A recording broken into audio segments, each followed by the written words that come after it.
और सत्ता में अब वो शुभ समाचार जो आपकी जेब से जुड़ा है। ये खबर जीएसटी के उस नए अवतार की है जिसके बारे में आप सुबह से अखबारों में बहुत कुछ पढ़ चुके होंगे और खबरों में देख भी चुके होंगे।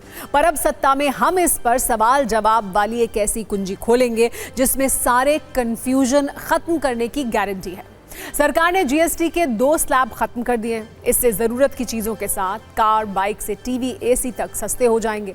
कई न्यूज मित्र ऐसे भी होंगे जो इस दीपावली पर नई कार खरीदने की तैयारी कर रहे होंगे। लेकिन अब आपको नई कार पर जीएसटी वाली कितनी राहत मिलेगी, पहले वो समझिए।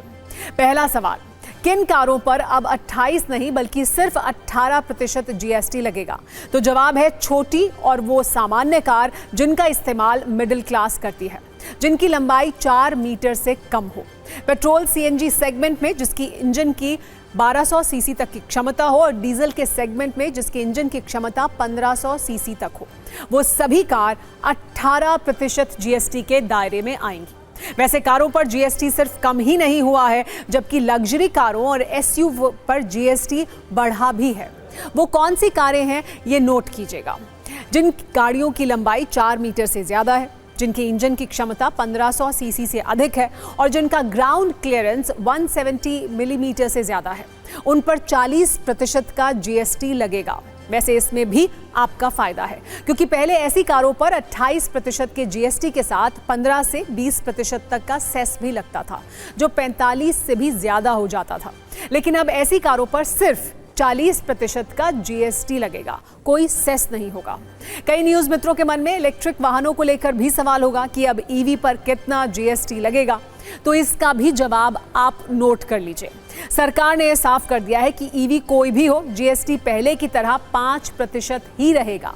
इसके अलावा कोई अतिरिक्त टैक्स नहीं होगा, क्योंकि पहले ये कहा जा रहा था कि लग्जरी इलेक्ट्रिक वाहनों को 40% टैक्स स्लैब में डाला जा सकता है, जिसे सरकार ने ऐसा नहीं किया है। वैसे इस देश में बाइक चलाने वालों की संख्या भी बहुत है। कई न्यूज मित्र ऐसे होंगे जो इस दीपावली पर बाइक खरीदने की तैयारी में होंगे। उस पर कितना जीएसटी देना होगा, आइए अब वो आपको समझाते हैं। नए जीएसटी रिफॉर्म के मुताबिक बाइक पर भी जीएसटी घटाकर 28 से 18% कर दिया गया है। हालांकि इसमें भी कुछ नियम और शर्तें हैं। अगर बाइक के इंजन की क्षमता 350 सीसी तक है तो उस पर 18% जीएसटी लगेगा। लेकिन इंजन की क्षमता 350 सीसी से ज्यादा है तो उस पर 40% वाले स्लैब के हिसाब से जीएसटी लगेगा। Mid-size and large cars, motorcycles of engine capacity exceeding 350 cc, aircraft, for example, helicopters and aeroplanes for personal use, distinctly for personal use, yacht and other vessels for pleasure or sports are all under 40%. सत्ता की अगली सवाल जवाब वाली कुंजी उस life और health insurance को लेकर है जिस पर सरकार ने लोगों को बड़ी गुड न्यूज़ दी है। सवाल है कि अब लाइफ और हेल्थ इंश्योरेंस पर कितना जीएसटी लगेगा, तो इसका जवाब है 0, यानी कोई जीएसटी नहीं, क्योंकि सरकार ने स्वास्थ्य बीमा और जीवन बीमा प्रीमियम को जीएसटी के दायरे से बाहर कर दिया है, जिस पर पहले 18% जीएसटी लगता था। आपको ये बता दें कि वर्ष 2022 से 2024 के बीच हेल्थ इंश्योरेंस पर जीएसटी से केंद्र सरकार ने 21,000 करोड़ रुपए कमाए थे। लेकिन सरकार ने इस बार इसे जीएसटी के दायरे से बाहर कर दिया है। लेकिन किन किन इंश्योरेंस के प्रीमियम पर राहत मिलेगी, वो इसका भी जवाब है हमारे पास, वो भी आप सुन लीजिए। सरकार ने जिन इंश्योरेंस को जीएसटी फ्री कर दिया है उनमें इंडिविजुअल लाइफ और हेल्थ इंश्योरेंस तो शामिल है ही। इसके अलावा सभी पर्सनल यूलिप प्लान, परिवार के लिए हेल्थ इंश्योरेंस के साथ साथ टर्म प्लान भी शामिल है, जिस पर अब कोई जीएसटी नहीं लगेगा। इससे आपकी जेब पर बोझ कितना कम हो जाएगा, आपको कितना फायदा होगा, आइए इसे भी समझते हैं। मान लीजिए पहले किसी प्रीमियम के लिए आपको 20,000 रुपए देने पड़ते थे, उस पर 18% के हिसाब से जीएसटी लगता था, जिसके बाद ये प्रीमियम 23,600 रुपए हो जाता था। उस पर अब कोई जीएसटी नहीं लगेगा, यानी 20,000 का प्रीमियम 20,000 ही रहेगा और इस पर सीधे 3,600 रुपए आपको बचेंगे। मिडिल क्लास के लिए सबसे बड़ा शुभ समाचार यह है कि केंद्र सरकार ने कई ऐसे सामान हैं जिन पर जीएसटी को 0 कर दिया है, यानी अब उन पर कोई जीएसटी नहीं लगेगा। वो कौन से सामान हैं, उनकी लिस्ट भी आप देख लीजिए। जैसे पैक्ड यूएसटी दूध, जिन्हें टेट्रा पैक कहा जाता है, पैक्ड रोटी और पराठा, इन पर अब कोई टैक्स नहीं होगा। पैक्ड पिज्जा ब्रेड और छेना भी जीएसटी के दायरे से बाहर है। पढ़ाई में इस्तेमाल होने वाले सामान जैसे map, chart, globe, pencil, rubber और शार्पनर के साथ नोटबुक और एक्सरसाइज बुक पर भी कोई जीएसटी नहीं होगा। इसके अलावा कैंसर समेत 33 जीवन रक्षक दवाओं से भी जीएसटी हटा दिया गया है। इसीलिए सरकार इस नए जीएसटी को आम आदमी और मिडिल क्लास से के लिए किया गया दिवाली धमाका भी बता रही है।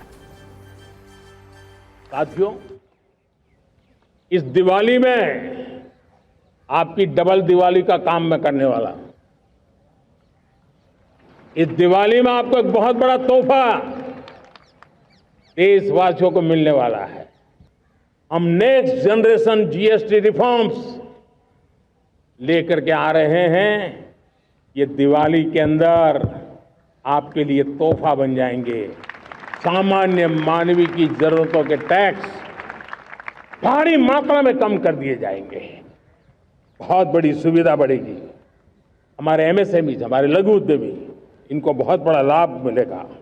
रोजमर्रा की चीजें बहुत सस्ती हो जाएगी और उससे इकोनॉमी को भी एक नया बल मिलने वाला है। हालांकि अब एक बहुत जरूरी सवाल जो हमारे मन में भी है और हमारे कई न्यूज मित्रों के मन में भी होगा, सरकार ने आम आदमी को राहत देने के लिए जीएसटी रिफॉर्म तो कर दिया, लेकिन क्या इस बात की गारंटी है कि इसका फायदा आम लोगों तक पहुंचेगा? कहीं मिडिल क्लास के इस शुद्ध लाभ पर कंपनियां भी नजर गड़ाए तो नहीं बैठी हैं? सोशल मीडिया से घर की चर्चाओं तक ये बहस हो रही है कि सरकार ने जीएसटी घटा दिया है तो कई चीज़ों के दाम भी कम हो जाएंगे, लेकिन ऐसा ना हो। अब कंपनियां भी उन सामान के रेट्स को बढ़ा दें और पूरा फायदा आम आदमी को मिले ही ना। क्या सरकार ने इसे सुनिश्चित करने के लिए कोई गाइडलाइन बनाई है कि कंपनियां आम आदमी के इस शुद्ध लाभ में कुंडली मारकर ना बैठ सकें? जब इसे लेकर वित्त मंत्री निर्मला सीतारमण से सवाल किया गया तो उन्होंने क्या जवाब दिया, आप वो भी सुन लीजिए। क्या तंबाकू के ऊपर और गुटखा के ऊपर कांग्रेस पार्टी चाहती है कि हम 5% में दें? मुझे समझ में नहीं आ रहा है कि कांग्रेस पार्टी उनके समय पर जीएसटी लागू करना असंभव माने, क्योंकि ट्रस्ट स्टेट केंद्र सरकार के ऊपर ट्रस्ट नहीं था। वो कॉम्पनसेट कर पाएंगे, कुछ अश्योरेंस दे पाएंगे, इन सभी विषयों के ऊपर यूपीए सरकार के ऊपर स्टेट गवर्नमेंट्स भरोसा नहीं किया, इसीलिए वो लागू कर नहीं पाए।